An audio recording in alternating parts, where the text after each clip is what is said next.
Refraction through glass slab, refraction through glass slab. अगर हम किसी रे ऑफ लाइट को ग्लास का स्लैब से क्या करते हैं, क्रॉस कराते हैं, तो हमको क्या मिलता है उसका। यहां पे क्वेश्चन आपको दो तरह से पूछा जाएगा कि calculate the refraction through glass slab, या पूछेगा कि ग्लास स्लैब से अगर हम रिफ्रैक्शन कराते हैं रे ऑफ लाइट को तो उसका लैटरल डिस्प्लेसमेंट कितना होगा। What is the lateral displacement for refraction through glass slab. इस तरह से क्वेश्चन पूछा जाएगा। दोनों क्वेश्चन एक ही है। क्लियर हो गया। पहले इसका हम डायग्राम ड्रॉ करते हैं, फिर समझते हैं कि ये किस तरह से वर्क करेगी, कैसे इसमें हमारा घटनाएं घटेगी। ये हमारा ग्लास का स्लैब है, ये ग्लास स्लैब। इसमें हम लाइट को क्या कराते हैं, इंसिडेंट करा देते हैं इस एंगल से। जैसे वन मीडियम से अनदर मीडियम पे रे ऑफ लाइट इंटर करती है तो इसकी पाथ क्या होती है, बेंड हो जाती है। तो इस डायरेक्शन पे इसका पाथ क्या हो जाएगा, बेंड हो जाएगा। लेकिन जिस एंगल से इंसिडेंट हुआ है उसी एंगल से क्या होगी, इमर्ज भी होगी। इंसिडेंट रे और जो इमर्ज रे है दोनों क्या होगी, पैरेलल होगा। मतलब ये इस डायरेक्शन पे क्या होगी, इमर्ज होगी। ये हमारा इंसिडेंट रे, ये रिफ्लेक्टेड रे, और ये हमारा इमर्ज रे। इमेजिनरी अगर हम इसको आगे की ओर बढ़ा दें तो आपका ये जो इमर्ज लाइट रे है और ये इमेजिनरी लाइन दोनों क्या होना चाहिए, पैरेलल होना चाहिए। समझ में आ गया। नाम भी दे दीजिए। इस पॉइंट का नाम दे देते हैं P, इस पॉइंट का नाम दे देते हैं Q, इसका R, और इसको नाम दे देते हैं S। क्लियर हो गया। आप लोगों ने शायद फिगर बना के रखा होगा। क्लियर हुआ ना। इसको अगर हम डॉटेड लाइन से आगे की ओर क्या कर दें, पैरेलल कर दें, दो लाइन को क्या कर दें, पैरेलल कर दें, तो हमको यहाँ पे दो एंगल मिल जाती है। समझ में आया। ध्यान से देखिएगा कहां कहां से कर दें। यहां से एक डॉटेड लाइन से आप इसको स्ट्रेट लाइन पास करा दीजिए इधर, और जहां पे आपका R है वहां से भी एक पैरेलल लाइन इधर पास करा दीजिए, तो आपको दो एंगल मिल जाएगा। देखिए ये एक एंगल मिला, एक एंगल ये मिला। क्लियर हो गई। सपोज दैट यहां पे ग्लास का जो थिकनेस है, ग्लास का थिकनेस को हम मान लेते हैं T। ग्लास का थिकनेस क्या है, ग्लास का मोटाई क्या है, T है, जिसको हम क्या मान लिए हैं, T माने हैं। क्लियर हुआ। इस मीडियम को क्या मीडियम कहते हैं, रेयर मीडियम कहेंगे। ये मीडियम ग्लास मीडियम हुआ, तो फिर से ये मीडियम क्या कहलाएगा, हमारा रेयर मीडियम कहलाएगा। क्योंकि ये दोनों मीडियम क्या है, सेम है। इसलिए इंसिडेंट लाइट जब इमर्ज होती है तो इसी के एंगल को बनाते हुए इमर्ज होती है, क्योंकि दोनों का मीडियम क्या है, हमारे पास सेम है। क्लियर हो गया। चलिए अब समझ लेते हैं हम लोग यहाँ पे कुछ। सपोज दैट ये एंगल हमारा क्या है, R है। ये एंगल समझ में आया। ये एंगल क्या है, R, ये एंगल I है। तो ये वाला बचा हुआ एंगल अब क्या होगा, हमारा I माइनस R बचाएगा। समझ में आ गया। क्योंकि ये एंगल I है तो ये एंगल भी क्या है, हमारा I ही है। तो कितना हुआ इसको, ये पूरा एंगल को हम घटा देंगे तो उतना होगा, I माइनस R हो जाएगा। क्या समझ पाया। चलिए क्लियर हो गया। इसको एक परपेंडिकुलर लाइन ड्रॉ कर दीजिए आप यहाँ पे, देखिए, और इस पॉइंट में एक नाम दे दीजिए M। अब हमको क्या मिला, MR। दिखाई दिया क्या, MR। इस पॉइंट का नाम दे दीजिए N। यहां पे ये वाला आपको दिखाई दे रहा है, MR, M से R दिखाई दिया क्या। ये कहलाता है हमारा लैटरल शिफ्ट। क्या कहलाता है, लैटरल शिफ्ट। MR हमारा कहलाता है, MR को हम लोग जानते हैं लैटरल शिफ्ट के नाम से। लैटरल शिफ्ट का मतलब समझ में आया। लैटरल शिफ्ट का मतलब होता है कि अगर यहां पे मीडियम ना रहता तब हमारा रे ऑफ लाइट इस डायरेक्शन पे फ्लो करता, इस डायरेक्शन को फ्लो करता। लेकिन यहां मीडियम होने से इसका पाथ क्या हो गया, बेंड हो गया। कितना बेंड हुआ, उसका जो इमेजिनरी पाथ है उससे, वही उसका क्या कहलाता है, लैटरल शिफ्ट। कितना शिफ्ट हुआ है, एम आर, एम से आर शिफ्ट हुआ है, इसीलिए इसको हम लोग क्या कहते हैं, लैटरल शिफ्ट कहा जाता है। क्लियर हो गई? चलिए थोड़ा सा लिख लेते हैं। यहां पे आपने लिखा M R equal to lateral shift. Late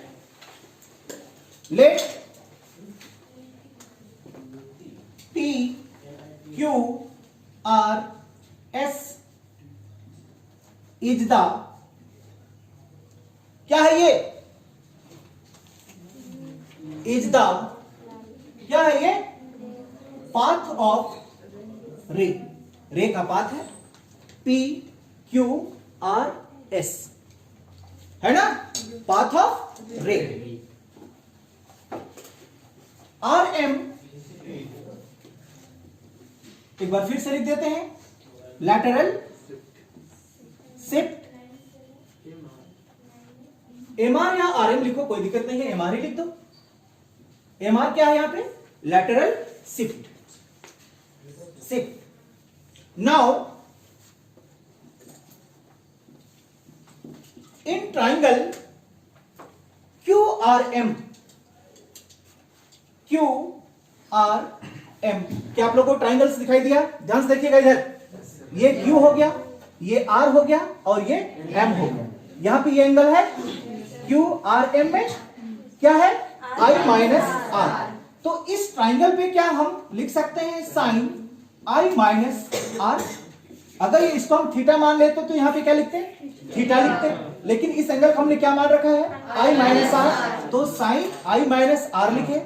तो साइन का ट्रिगोनोमेट्रिक रेशियो क्या होता है, P by H, perpendicular by hypotenuse. तो बताइए इस ट्राइंगल पे हमारा परपेंडिकुलर क्या है, एम आर है, बाई हाइपोटेनस क्या है, क्यू आर है। क्लियर हुआ? चलिए आगे देखिएगा, इसमें इसके नीचे कुछ नहीं मतलब क्या है, इसके नीचे कुछ नहीं मतलब वन है। अगर वन और एम आर को मल्टीप्लाई करेंगे तो क्या मिलेगा, M R equal to Q R sine I minus R. Clear हो गया? डाउट है? इक्वेशन नंबर 1, आपको दिक्कत ना हो इसलिए हम धीरे धीरे चल रहे हैं, ताकि फिजिक्स है और ये टर्म 2 थ्योरी पार्ट है आपका। क्लियर हो गया? Again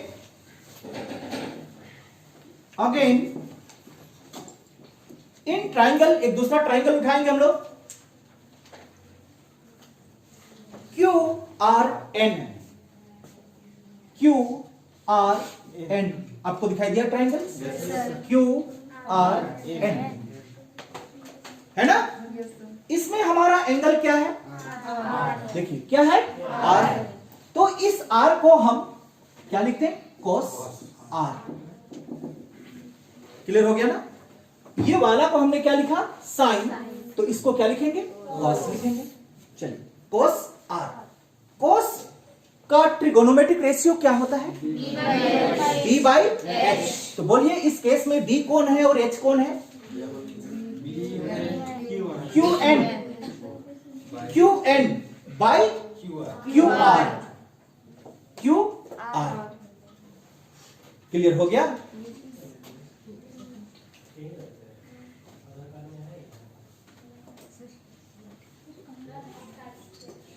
clear?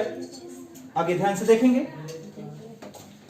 अब यहां पे कुछ नहीं है हमारे पास में, तो क्या है, 1 है yes, तो 1 और क्यू एन को मल्टीप्लाई करेंगे तो हमको क्या मिलेगा, Q N equal to Q R cos are.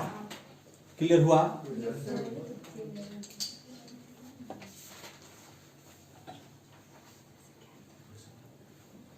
चलिए ध्यान से देखेंगे आगे फिर से। अब यहां से गौर से देखिए, ये क्या है हमारा Q, ये क्या है हमारा N। Q N equal to thickness of glass slab. Q से N की जो डिस्टेंस है, यानी कि ग्लास की जो थिकनेस है, मोटाई है, उसको हमने क्या मान रखा है? D मान रखा है। तो Q N किसके बराबर आया? T के बराबर आया।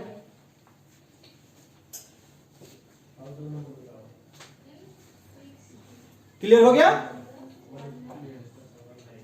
चलिए बाद में इसको वैल्यू पुट कर देते हैं। पहले तो इसको आप इक्वेशन सेकेंड ले लीजिए, ये वाला को इक्वेशन सेकेंड ले लेते हैं, या इसको भी ले सकते हैं, कोई दिक्कत नहीं है। चलिए from equation first and second, ये दोनों इक्वेशन को अगर हम एक जगह कंबाइन कर देते हैं तो हमको क्या मिलेगा, उसको ध्यान से देखिएगा। इक्वेशन फर्स्ट एंड सेकेंड, चलिए पुट करते हैं वैल्यू। हमारे पास में क्या है? M R equal to Q R. Q R, तो यहां से क्यू आर को हम एक बार बाहर कर दें क्या? Yes sir. अगर क्यू आर को बाहर कर देंगे तो क्या होगा हमारा? यहां पे क्यू आर को अगर हम बाहर कर दें तो क्यू आर इक्वल टू क्या होगा? Q N by cos R हो जाएगा, होगा ना? तो अब ये हमको क्यू आर का वैल्यू मिला, तो इस स्थान पे क्यू आर के स्थान पे हम क्या इस वैल्यू को लिख सकते हैं? Q N by cos R, फिर क्या बचा हमारे पास में? साइन आई माइनस आर बच गया। समझ में आ गया होगा? क्या समझ पाए आप लोग? डाउट है?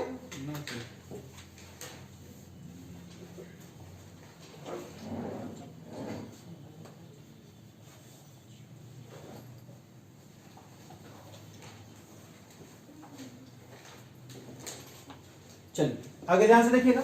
और एम आर इक्वल टू, ये क्यू एन को हम आखिरी में लिख देते हैं, ठीक है? चलिए हमारे पास में क्या है?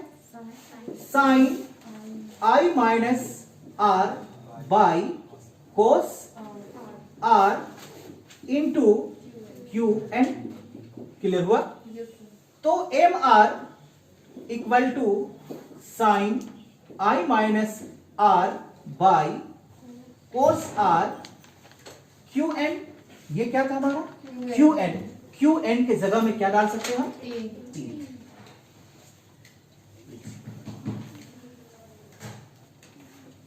इस इक्वेशन को हम लोग क्या कहते हैं? Lateral displacement. इस इक्वेशन को किसके नाम से जाना जाता है? Lateral displacement.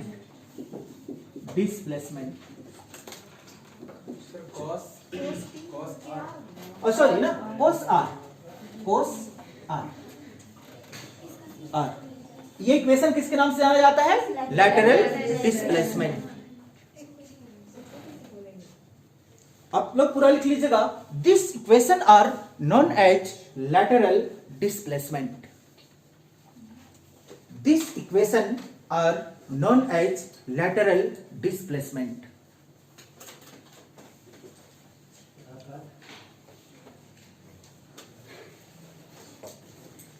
हो गया? चलिए एक बार फिर से देख लेते हैं हम। Let P Q R S is the path of ray. P Q R S क्या है? पाथ ऑफ रे है। एम आर यहां पे क्या है हमारा? लैटरल शिफ्ट है। अब हमने लिया now in triangles Q R M. Q R M, यहां पे हमारा एंगल बना हुआ है। ये एंगल क्या है हमारा? आई माइनस आर। तो इसको हमने क्या लिया? साइन। अगर थीटा मानते हैं तो क्या मानते हैं वहां पे? Sine theta. लेकिन एंगल को हमने क्या मान रखा है? I minus R. तो sine I minus R. Sine का ट्रिगोनोमेट्रिक रेशियो क्या होता है? P by H. तो इस ट्राइंगल्स का परपेंडिकुलर क्या है? एम आर है, और हाइपोटेनस क्या है? क्यू आर है। इसके नीचे कुछ नहीं, मतलब 1 है। अगर 1 को एम आर से मल्टीप्लाई करेंगे तो हमको क्या मिलेगा? एम आर मिलेगा। ये इसके साथ मल्टीप्लाई हुआ तो हमको ये इक्वेशन मिलती है। क्लियर हुआ? इसको हमने दिया equation number 1। Again in triangles QRN, ये ट्राइंगल हमने फिक्स उठाया। इस ट्राइंगल का एंगल हमारा क्या है? R। इस R को हमने क्या मान रखा? कोस R। वहां भी R की जगह में थीटा रहता तो क्या रहता? कोस थीटा रहता। लेकिन वहां पे R की जगह में क्या है? सॉरी, ये मतलब थीटा की जगह में हमने क्या है? R है। तो R को हमने क्या लिखा? कोस R। तो ट्रिगोनोमेट्रिक रेशियो में इसका जो वैल्यू होता है वो क्या होता है? इसका भी क्या हुआ? QN by QR। इसके नीचे भी कुछ नहीं, मतलब 1 है। मल्टीप्लाई किया हमको तो क्या मिला? QN equal to QR cos R मिला। क्लियर हुआ? अब फिर से अगर हम QR को बाहर कर दें तो हमको क्या मिला? QN by cos R। दूसरी कंडीशन आप यहां पे देखिए इसको, QN ये हमारा Q से N thickness of glass slab, जिसको हमने क्या मान रखा था? D मान रखा था। From equation first and second, दोनों इक्वेशन से, इक्वेशन पहला और इक्वेशन दूसरा से उठा लिया। तो MR इक्वल टू, यहां पे हमारे पास क्या था? QR था। तो यहां भी क्या है? QR की जगह हमने क्या लिखा? QN बाय कोस R, फिर साइन I माइनस R। यहां पे फिर sine I minus R by क्या लिखे? कोस R। यहां पे QN को बाहर कर दिए, इसको वही लिखे, केवल QN का वैल्यू क्या था हमारे पास? T था। इस वैल्यू को यहां पे रख दिए तो हमको क्या मिल गया? MR मिल गया, जिसको हम किसके नाम से जानते हैं? लैटरल डिस्प्लेसमेंट के नाम से जानते हैं। क्लियर हो गया? कहीं पे डाउट है? थोड़ा सा इसका कुछ कंडीशन लिख लेते हैं कि क्या होता है। लिख लीजिएगा, lateral displacement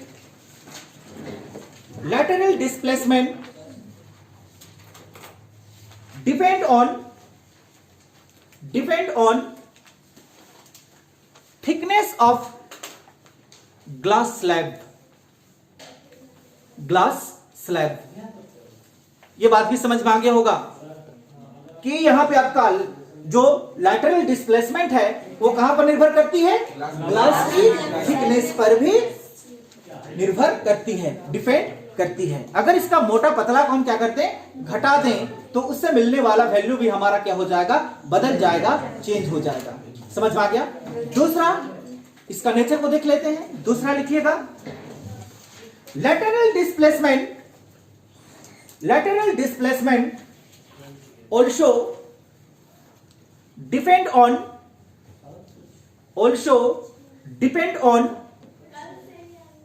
incident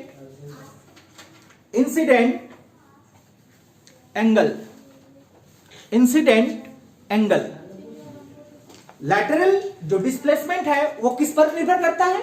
incident angle, यानी कि यहां पे हमारा जो एंगल है वो कितना है। समझ में आ गया क्या? तो ये दो चीज आप याद रखना, लैटरल डिस्प्लेसमेंट हमारा दो चीजों पर निर्भर करता है। पहला क्या है? थिकनेस ऑफ ग्लास स्लैब, और दूसरा क्या है? Incident angle. क्लियर हो गया? डाउट है कहीं पे? ठीक है, अगला टॉपिक की ओर चलेंगे।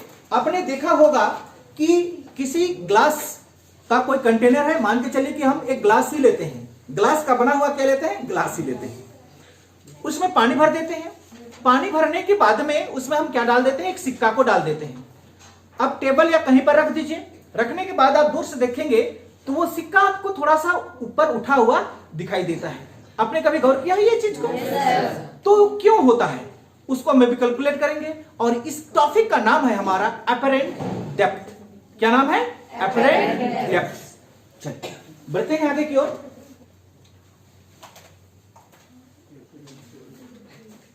अपरेंट डेप्थ,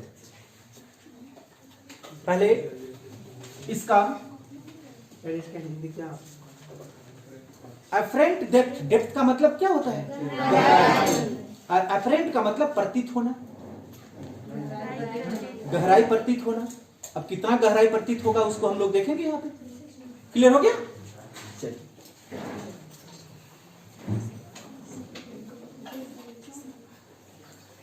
ये मान के चलिए कोई ग्लास का, हमारा ग्लास ही है, इसमें हम क्या भर दिए? पानी भर दिए। क्लियर हो गया ना? चलिए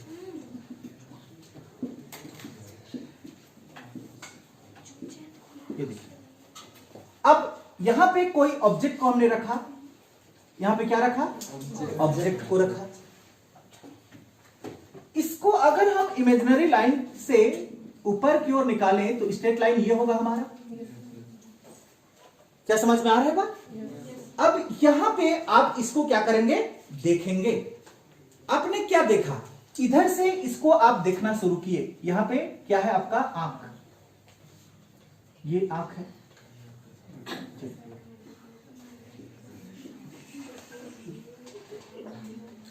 हो गया, ऐसा ही होता है, ऐसा ही होता है। विशेषकर लड़का लोग कहां कैसा होता है, मजाक कर रहे हैं। आपने अब देखा, आपने क्या सीखा है कि जब रे ऑफ लाइट एक मीडियम से दूसरे मीडियम पे क्या करती है, इंटर करती है, तो उसका पाथ क्या होता है, बेंड हो जाता है। होता है या नहीं होता है? चलिए, आपने इस सिक्का को यहां से देख रहे हैं आप, क्लियर हो गया। अब इसको देखना शुरू किए, देखिए इसको आप देखना शुरू किए इस तरह से, इस तरह से आप इसको देखना शुरू किए। अब ये तो हमारा रेयर मीडियम था, अब रे ऑफ लाइट कहां से इंटर कर रहा है हमारा, डेंसर मीडियम में, तो इसका पाथ क्या होगा, बेंड होगा। मतलब आपको इसको देखने के लिए यहां से ये वाला रे क्या होगा, इस तरह से आएगा। यही तो आपने सीखा भी रिफ्लेक्शन ऑफ लाइट में। जब प्रकाश की किरणें एक माध्यम से दूसरे माध्यम इंटर करती है तो उसकी पाथ क्या होती है, चेंज हो जाती है। क्यों चेंज होती है, क्योंकि उसका वेलोसिटी बदल जाता है। किसका, रे ऑफ लाइट का वेलोसिटी क्या होता है, बदल जाता है। क्लियर हो गया। तो ये हमारा डेंसर मीडियम, सॉरी ये रेयर मीडियम, ये डेंसर मीडियम। तो डेंसर मीडियम, रेयर मीडियम से जब ये डेंसर मीडियम इंटर किया तो इसका पाथ क्या हुआ, चेंज हो गया। अगर इमेजिनरी लाइन से आप इसको स्ट्रेट ड्रॉ करा देते हैं तो आपको कहीं इस आसपास नजर आएगा, ये लाइन आएगा या नहीं आएगा, समझ में आ गया। तो एक्चुअल में जो आपको सिक्का दिखाई देगा वो सिक्का यहां पे ना रह के यहां पे दिखाई देता है तो सिक्का कहां पे, यहां पे है। लेकिन हमारा जो रे ऑफ लाइट क्या हुआ, रिफ्रैक्शन हुआ। अगर हम इमेजिनरी इसको स्ट्रेट लाइन पे फ्लो कराते हैं तो इसका एक इमेज हमारा यहां पे बनेगा और वही हमारा आंख देख पाती है। इसलिए सिक्का यहां ना रखा हुआ होके थोड़ा सा क्या करता है, ऊपर उठा हुआ दिखाई देता है। समझ पा रही है क्या? चलिए, इस पॉइंट को हम मान लेते हैं ओ। इस पूरा डेप्थ, इसका पूरा डेप्थ, गहराई, इसको मान लिए डी, डी फॉर डेप्थ। हो गया। अब यहां पे ओ क्यों माने उसको भी समझ लीजिए। ओ फॉर ऑब्जेक्ट, ये ऑब्जेक्ट है और इसी ऑब्जेक्ट का यहां पे क्या बना है, इमेज। तो क्या हम इसको आई लिख दें, O for object, I for image. Suppose that इस पॉइंट को ध्यान से देखिएगा, ये वाला पॉइंट आपको दिखाई देता है, इस पॉइंट को हम क्या मान लेते हैं, P मानते हैं। P से जो I का दूरी है, ध्यान से समझिएगा, P से किसका दूरी, I का जो दूरी है, इसको हम मान लेते हैं A। A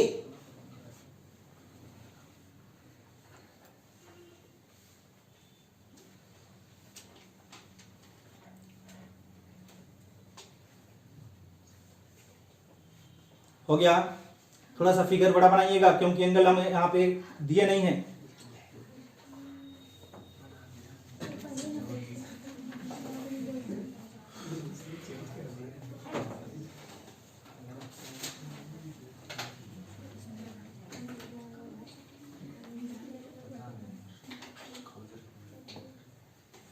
चलिए आगे बढ़ते हैं। अगर हम यहां पे एक नॉर्मल ड्रॉ कर दें, ध्यान से देखिएगा, यहां पे क्या कर दें, नॉर्मल ड्रॉ कर दें, तो यहां एक एंगल बना हमारा, ये आपको दिखाई दे रहा है, ये एंगल, ये कौन सा एंगल कहलाएगा हमारा, आई कहलाएगा या आर कहलाएगा, आई कैसे, आर कहलाएगा। यहां पे रिवर्सिबिलिटी, यहां से ये वाला को ना आप देख रहे हैं, किसको देख रहे हैं, ये सिक्का को देख रहे हैं तो यहाँ की रे ऑफ लाइट इधर से इधर ना निकल रही है, नहीं समझ में आया क्या? तो ये एंगल क्या कहलाएगा हमारा? आर कहलाएगा, ना कि आई कहलाएगा। समझ में आया? अब ये वाला एंगल आपको दिखाई दे रहा है, ये एंगल, ये एंगल क्या कहलाएगा? ये एंगल आई कहलाएगा। समझ में आ गया? रिवर्सिबिलिटी आपने पढ़ा था होगा ना कि इधर से उधर जा रहा है तो ये एंगल आई है और ये एंगल क्या होगा? आर होगा।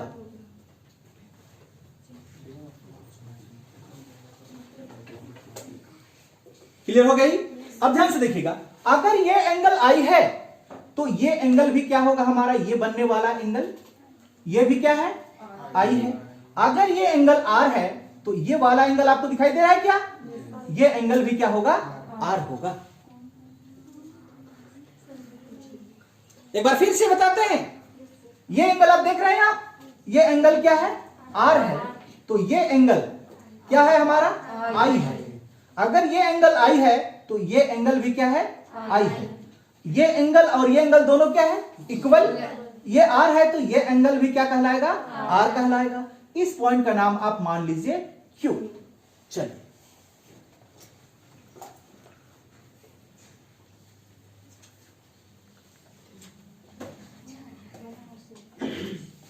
क्या समझ पाई कैसे हम लोग को दिखाई देता है? प्रकाश की किरणें यहां से स्टार्ट हुई, यहां से इस मीडियम पे गया, इस मीडियम के बाद में ये इधर आंख की ओर गया। अगर हम इसको स्ट्रेट लाइन पे मिलाए तो इसका इमेज हमारा इस पॉइंट पे बना। समझ में आ गया? थोड़ा सा इसके बारे में लिख लेते हैं हम लोग। क्या है एपरेंट डेप्थ? लिख लीजिएगा। Apparent depth of an object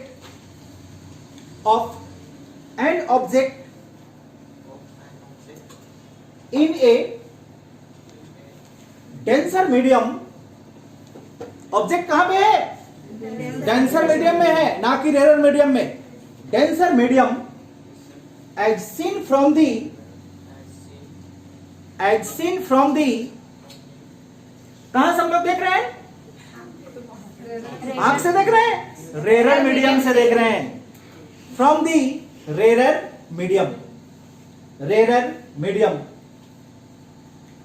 its value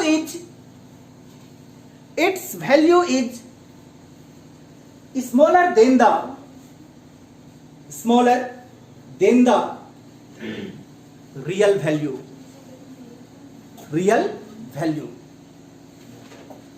real value से इसका जो वैल्यू है वो क्या होगा? छोटा होता है, होगा ही छोटा। समझ में आ गया ना? डेप्थ है, डेप्थ ग्लास का डेप्थ, हाइट। हाँ, गहराई, पूरा ग्लास को ही मान लिया, ठीक है? डी मान, पूरा ग्लास का डेप्थ। चलिए नाउ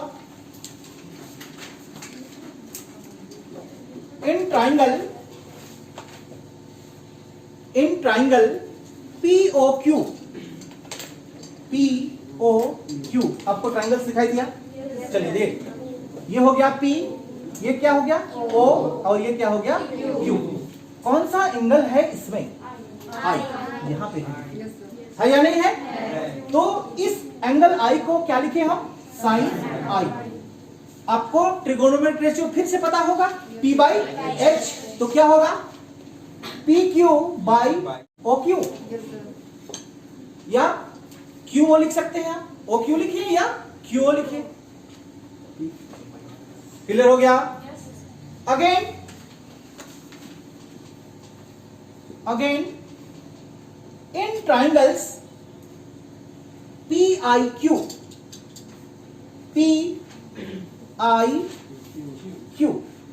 ये भी दिखाई दिया होगा, PIQ। इसमें कौन सा एंगल है? R। समझ में आ गया? तो ये देखिए, ये I था तो ये R, एक ही है, अपोजिट नहीं है, एक ही डायरेक्शन पे है, इसलिए कोस नहीं होगा, क्या होगा? Sine R। क्या समझ में आ रहा है? साइन का फिर वही ट्रिगोनोमेट्रिक रेशियो क्या होगा? P by H। तो बताइए उस ट्राइंगल पे हमारा P कौन है और H कौन है? PQ by IQ। अब QI लिखो या IQ लिखो, जो आप लोग का मर्जी। क्लियर हो गया?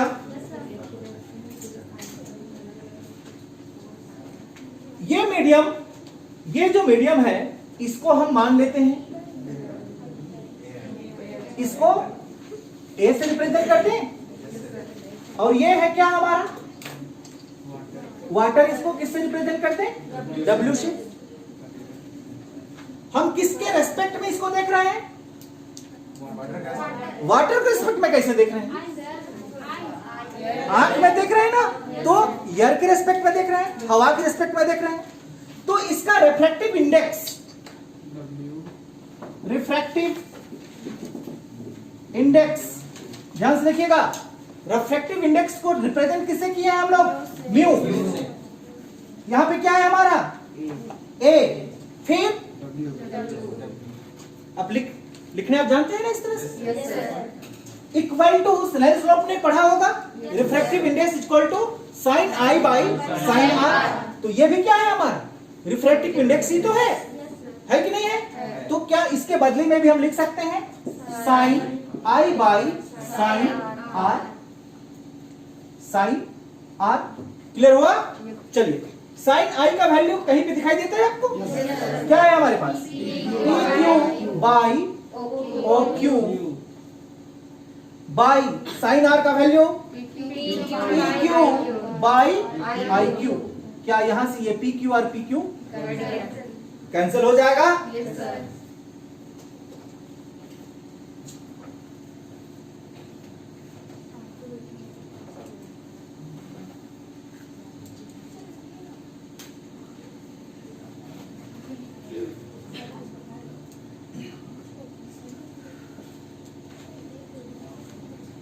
क्लियर हो गया?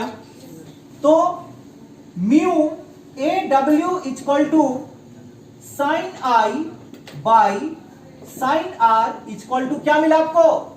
IQ by OQ। यही मिलेगा? ये थर्ड टर्म बना ना, तो फर्स्ट टर्म चला जाएगा, ये तो ऑलरेडी सेकंड टर्म है हमारा।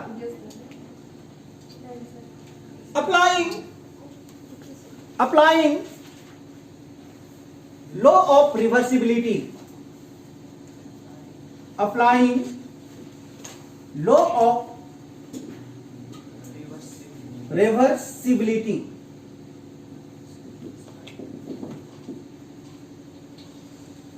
रिवर्सिबिलिटी का मतलब क्या? इसका उल्टा। इसका उल्टा मतलब क्या लिखेंगे?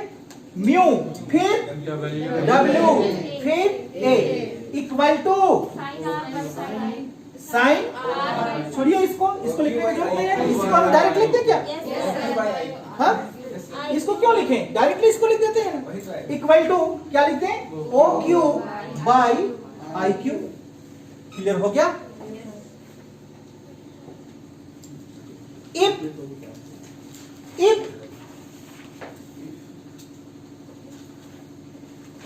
P and Q, if P and Q are quite close, अगर P और Q क्या हो? एकदम नजदीक हो, तो क्या हम लिख सकते हैं P इक्वल टू Q। तब इस केस में क्या होगा? P Q के बराबर हो जाएगा, होगा कि नहीं होगा? अगर P Q के बराबर हो जाएगा तो इधर थोड़ा सा हटा देते हैं या ऊपर में आते हैं, इसके बाद में यहां ऊपर, तो हमको मिलेगा क्या? Mu WA equal to OP by IP। क्या समझ में आया? अब थोड़ा सा फिगर को नजर दो रहिएगा। ये आपका क्या है? O और क्या है? P। ये क्या है? इसका रियल डेप्थ है या नहीं है? और IP देखिए, ये यहां से ये क्या है? इसका अपेरेंट डेप्थ। क्या समझ में आ गया? यहां पे आई से पी क्या कहलाएगा? एपरेंट डेप्थ, जो हमारा टॉपिक था एपरेंट डेप्थ। एक्चुअल में ऑब्जेक्ट देखिए यहां पे ओ पी, ये है हमारा ओ और ये क्या है? पी। ये क्या है? Real depth. जबकि दूसरा क्या है? आई पी, ये आई और ये पी, ये क्या कहलाएगा? Apparent depth. समझ में आ गया? तो यहां पे हम लिख देते हैं इसको, mu W A equal to क्या मिला? OP by I P equal to, बोलिए, real depth by apparent depth. लीजिए, ये है हमारा एपरेंट डेप्थ।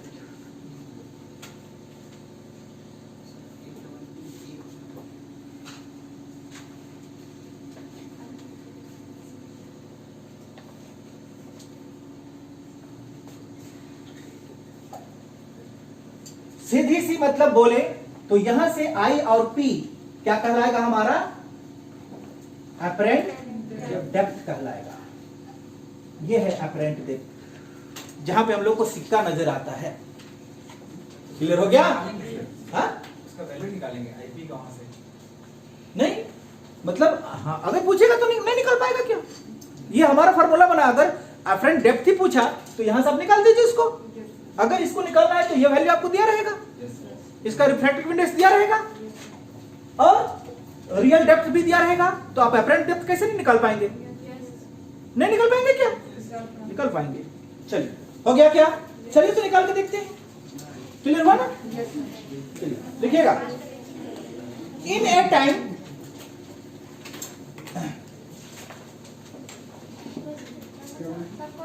क्वेश्चन है ये,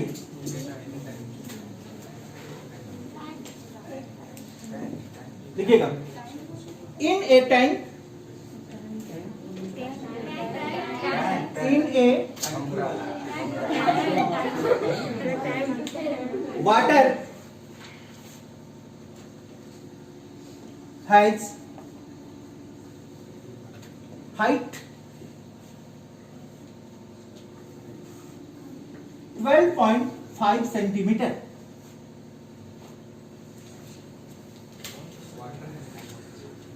हो गया? Centimetre. Apparent depth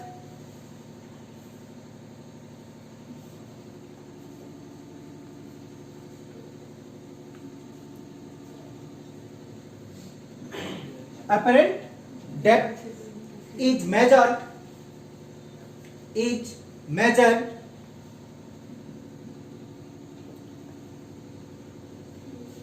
to be 9.4 centimetre. 9.4 centimetre. What is the refractive index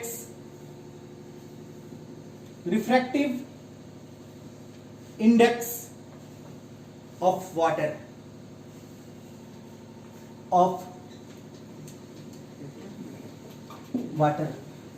ये दो चीज दिया हुआ है यहां पे, समझ में आया क्या? एक हमारा रियल डेप्थ दिया हुआ है और एपरेंट डेप्थ भी दिया हुआ है। अगर आपको एपरेंट डेप्थ पूछता तो यहां पे रिफ्रैक्टिव इंडेक्स दिया हुआ रहता। समझ में आ गया? तो क्या बना पाएंगे आप? चलिए, पहले गिवन दैट क्या दिया हुआ है यहां पे? Given that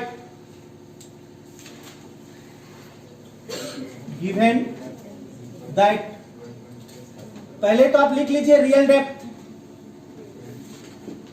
depth equal to कितना? 12.5 सेंटीमीटर। एपरेंट डेप्थ बोलिए 9.4 सेंटीमीटर है क्या? आपको क्या निकालना है? यानी कि mu W A equal to question mark, ये निकालना है ना? आपको फॉर्मूला पता है? Mu W A equal to क्या होता है? अभी वैसे थोड़े लिखेंगे, यहाँ पे हमारा अभी डायग्राम थोड़ा है। Real depth by apparent depth. चलिए जल्दी सॉल्व कीजिए। म्यू WA इक्वल टू कितना था हमारे पास में 12.5 सेंटीमीटर बाई 9.4 सेंटीमीटर। सेंटीमीटर से सेंटीमीटर कैंसल। चलिए सॉल्व कीजिए इसको जल्दी। 1.3 क्या 1.33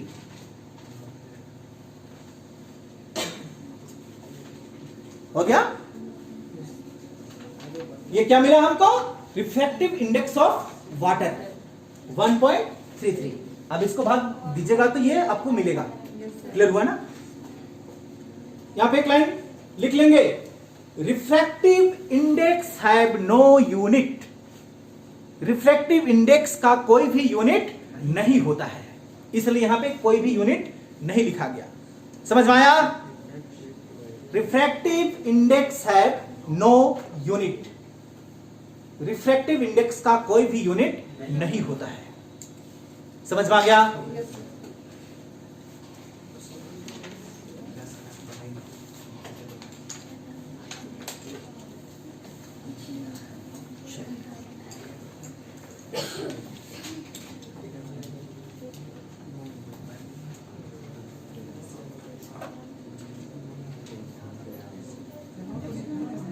क्या रियल डेप्थ समझ में आ गया? अफरेंट डेप्थ समझ में आया? Yes sir. किसको कहते हैं अफरेंट डेप्थ? Yes sir. वही क्लास में जो आपने कोई ऑब्जेक्ट रखा तो वो ऑब्जेक्ट एक्चुअल में वो रियल डेप्थ में ही पड़ा हुआ है, लेकिन जब हम उसको ऊपर में देखते हैं तो वो हमको क्या करता है, थोड़ा सा ऊंचा उठा हुआ दिखाई देता है। और वही ऊंचाई क्या कहलाता है? उसका अफरेंट डेप्थ कहलाता है। क्लियर हो गया बात? अगला और एक छोटा सा टॉपिक डालेंगे जिसका नाम है हमारा टोटल इंटरनल रिफ्लेक्शन। रिफ्लेक्शन नहीं, रिफ्लेक्शन TIR कहते हैं इसको।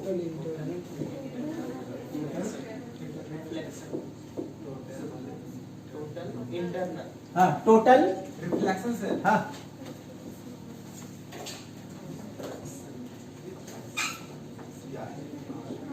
टोटल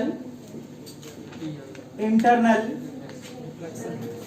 रिफ्लेक्शन क्या कहेंगे हम इसको? TIR।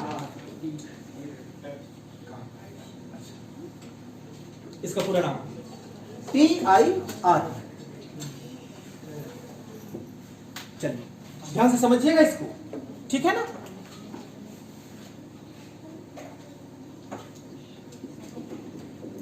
वाटर है ये,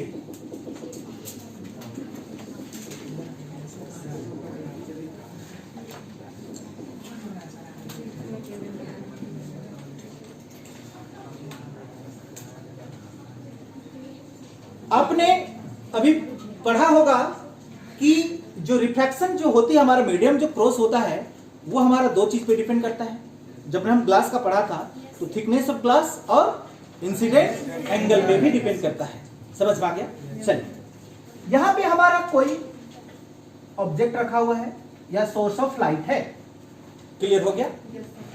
यहां से लार्ज नंबर पे रेज इमिट हो रही होगी, लेकिन हम कुछ पार्टिकुलर्स रे को क्या करेंगे? इंडिकेट करेंगे।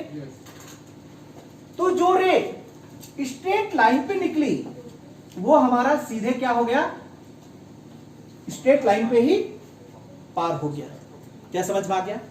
पहले समझिए। अब यहां से कुछ रे एंगल बना के निकलना शुरू हुआ, देखिए। तो ये हमारा डेंसर मीडियम, ये हमारा रेयर मीडियम। तो प्रकाश की किरणें जब एक माध्यम से दूसरे माध्यम में एंटर करती है तो इसका पाथ क्या होता है? बेंड होता है। तो सीधी सी मतलब है कि इसका पाथ भी बेंड होगा। समझ में आ रहा है ना? यहां से और किरणें निकली, ध्यान से देखिएगा। क्लियर हो गया? तो एक ऐसा रे जरूर होगा जो आपका लाइट, जो रिफ्रैक्टिव लाइट रहेगा वो आपका वाटर के लेवल का होगा। तो मान के चलिए यही ये लाइट है जो यहां से डेंसर मीडियम से निकला और जब रेयर मीडियम पे इंटर किया तो ये कहां पे चला गया, इसी लाइन पे चला गया सीधा, मतलब पानी का जो लेवल है उसी लेवल पे। क्लियर हुआ? दूसरी किरणें जो निकला यहां फिर से पड़ा, अब इसका एंगल हमारा क्या हो रहा है, बढ़ रहा है, तो ये ऊपर ना जाके वाटर में ही चला आता। तो आपने क्या देखा यहां पे, इंसिडेंट एंगल भी रिफ्रैक्शन को हमारा क्या करता है, डिपेंड करता है, उसमें डिपेंड करता है। जो स्ट्रेट लाइन पे क्या हो, कहीं पर भी बेंड नहीं हुआ, लेकिन थोड़ा सा एंगल बनाया तो वो रिफ्रैक्शन शुरू कर दिया। समझ में आ गया? और इसी घटना को तो हम लोग क्या कहते हैं, टोटल इंटरनल रिफ्लेक्शन कहा जाता है। समझ में आ गया? चलिए फिगर बनाएंगे।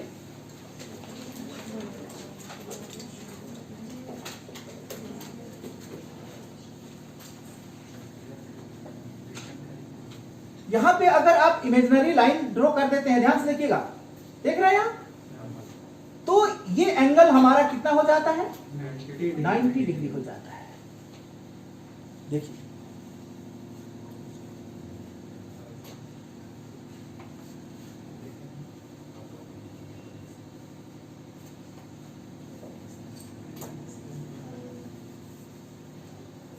ये कौन सा मीडियम है हमारा, डेंसर मीडियम है, और ये क्या है, रेयर मीडियम।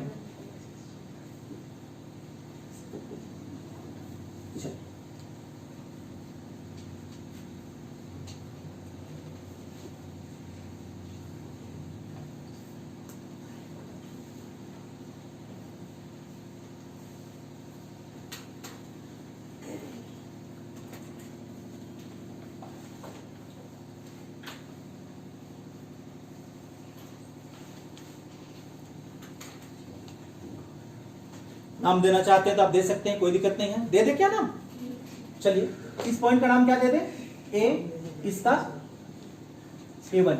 क्लियर हो गया?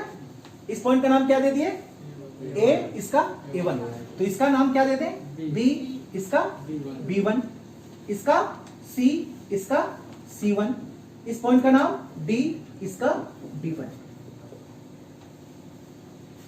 क्लियर हो गया? अब माना हुआ नाम है, आप कुछ भी नाम दे सकते हैं, कोई दिक्कत नहीं है।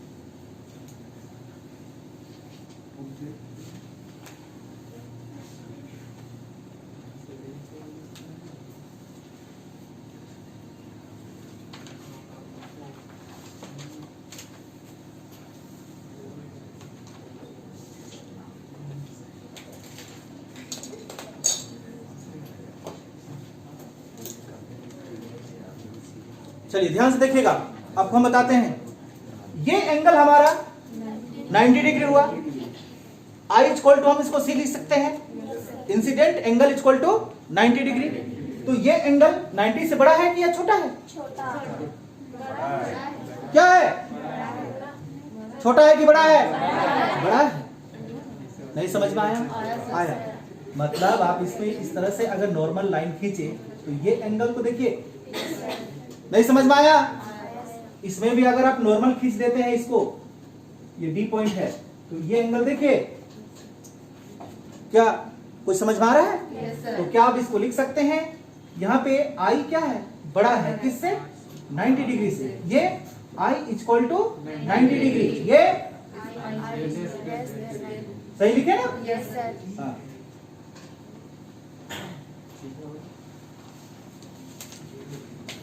सर जब क्या बोलते हैं इंसिडेंट रेन 90 डिग्री से छोटा होगा तभी TIR होगा, सभी TIR ही होगा।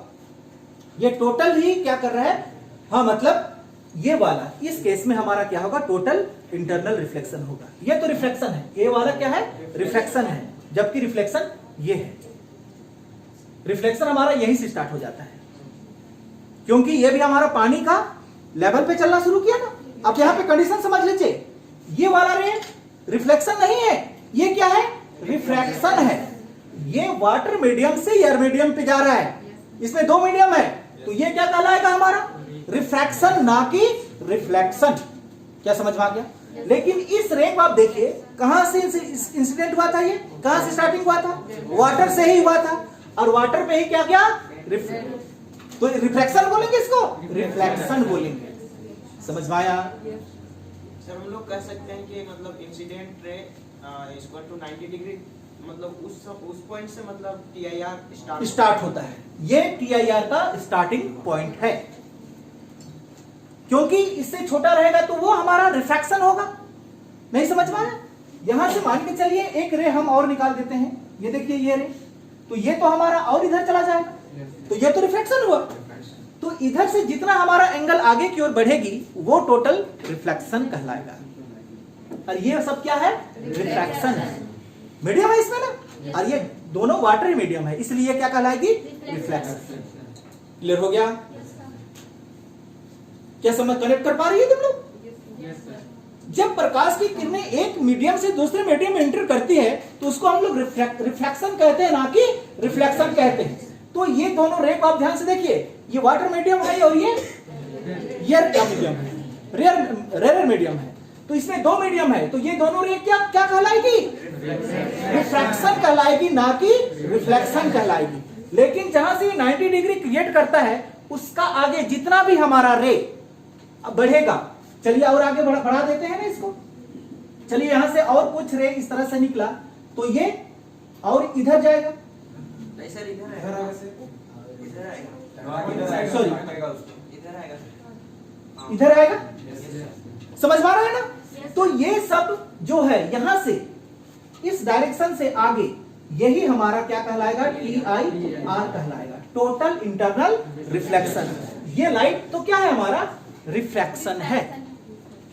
इसमें दो मीडियम है, जबकि ये वाटर में ही है टोटल। क्या समझ में आया? चलिए याद रखिएगा। बन गया आपका सबका फिगर? चलिए लिख लेते हैं क्या चीज है। When a ray of light, when a ray of light strike टकराना strike the interface at an angle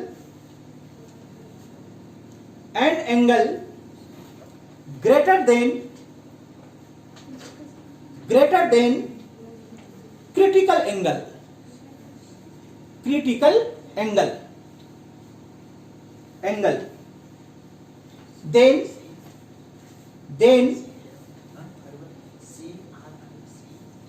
then it's come back, ध्यान से समझना है यहां पे, then it's come back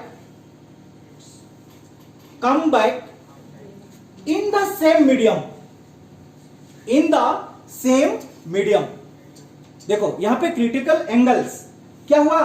greater हो गया। तब वहां से हमारा क्या हुआ? जो लाइट इंसिडेंट लाइट था वो सेम मीडियम में क्या होने लगा? रिफ्लेक्ट होने लगा। यही पॉइंट को यहां पे लिखा गया है। Then it's come back in the same medium. This phenomenon are known as total internal reflection।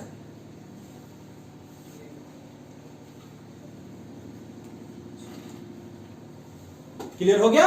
यहां पे क्रिटिकल एंगल बोला है। चलिए आपको बताते हैं क्या बोला है। क्रिटिकल एंगल, यहां पे क्रिटिकल एंगल को हम मान के चलो C से रिप्रेजेंट कर देते हैं। क्या हुआ? तो C इक्वल टू क्या हो गया यहाँ पे? I। Critical angle equal to incident angle, दोनों एंगल यहाँ पे क्या होती है? बराबर होती है। लेकिन जैसे जैसे आगे की ओर हम बढ़ेंगे इधर, हमारा जो क्रिटिकल एंगल होगा वो क्या होगा? बड़ा होगा। किससे? इंसिडेंट एंगल से। यही चीज बोला है ये यहाँ पे। क्रिटिकल एंगल ये इंसिडेंट एंगल है और वो क्रिटिकल एंगल है। इसको बोलते हैं sir critical angle. Critical angle ये वाला पॉइंट समझ में आ गया? डिफाइन कीजिए ना। किसको करेंगे? अभी तुरंत हम क्रिटिकल एंगल को डिफाइन करेंगे, उसका एक अलग से टॉपिक लगाएंगे क्रिटिकल एंगल। क्लियर हो गया ना? समझ में आ गया? क्या बोले हम यहाँ पे? जब प्रकाश की किरणें वाटर की या कोई मीडियम के इंटरफेस से क्या करती है? टकराती है तो वहां का एंगल क्रिटिकल एंगल से क्या होता है, बड़ा हो जाता है। तब जिस मीडियम से रे ऑफ लाइट हमारा जनरेट हुआ है उसी मीडियम पे रिफ्लेक्ट हो जाती है। मतलब जिस मीडियम से वो इमिट हुआ है उसी मीडियम के अंदर की ओर चला जाता है, ना कि बाहर निकलता है। मतलब जिस मीडियम से में है उसी मीडियम पे अंदर की ओर चला आता है। इसलिए इसको रिफ्लेक्शन ना बोल के क्या बोलते हैं, रिफ्लेक्शन कहते हैं। और ये वाला रिफ्रैक्शन है, जबकि ये सब क्या है, रिफ्लेक्शन। क्या समझ में आ गया? इसीलिए बोला गया यहाँ पे same medium, it's come back same medium. ये जहां से गया है उसी मीडियम में कम बैक हुआ कि नहीं हुआ? डाउट है कहीं पे? तो इसी घटना को हम लोग क्या कहते हैं, टोटल इंटरनल रिफ्लेक्शन कहा जाता है। क्या समझ में आया बात? चलिए इसका कंडीशन, हाँ कुछ बोलना है, क्यों कुछ बोलना है? चलिए और एक टॉपिक कंडीशन, इसका कंडीशन लिख लेंगे हम। कंडीशन लिखिए, किसका कंडीशन? TIR का। The light must travel, the light must travel from denser to rare. इसका कंडीशन पता चला? लाइट को हमेशा कहां पे ट्रैवल करना होगा? Denser to rare. देखो ये हमारा डेंसर था क्या, ये किधर ट्रैवल किया? रेयर की ओर, तभी हमको TIR मिलेगा। समझ में आ गया? चलिए दूसरा कंडीशन लिखेंगे, angle of incident, angle of incident must be greater than critical angle. क्या समझ में आया? और इसका जो इंसिडेंट रे है उसका एंगल क्रिटिकल एंगल से क्या होना चाहिए? बड़ा होना चाहिए। अगर छोटा होगा तो वो क्या होगा? रिफ्रैक्शन कहलाएगा, ना कि रिफ्लेक्शन कहलाएगा। समझ में आ रही है बात? क्या बात समझ में आ गया? ये दो कंडीशन आप याद रखेंगे। क्लियर हो गया? चलिए एक लाइन का फिर से टॉपिक डालते हैं हम, क्रिटिकल एंगल। आपने पूछा था ना क्रिटिकल एंगल किसको कहते हैं?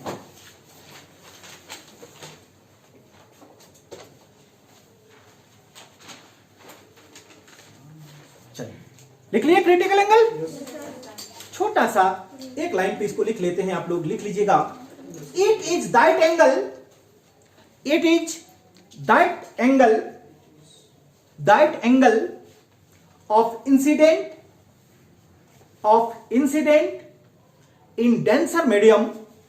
डेंसर मीडियम की बात कर रहे हैं, denser medium for which angle of refraction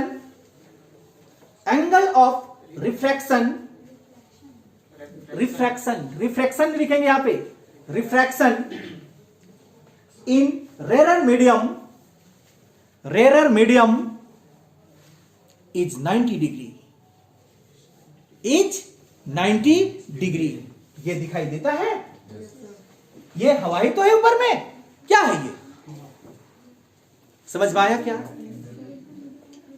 यहां का एंगल कितना होना चाहिए? 90 डिग्री।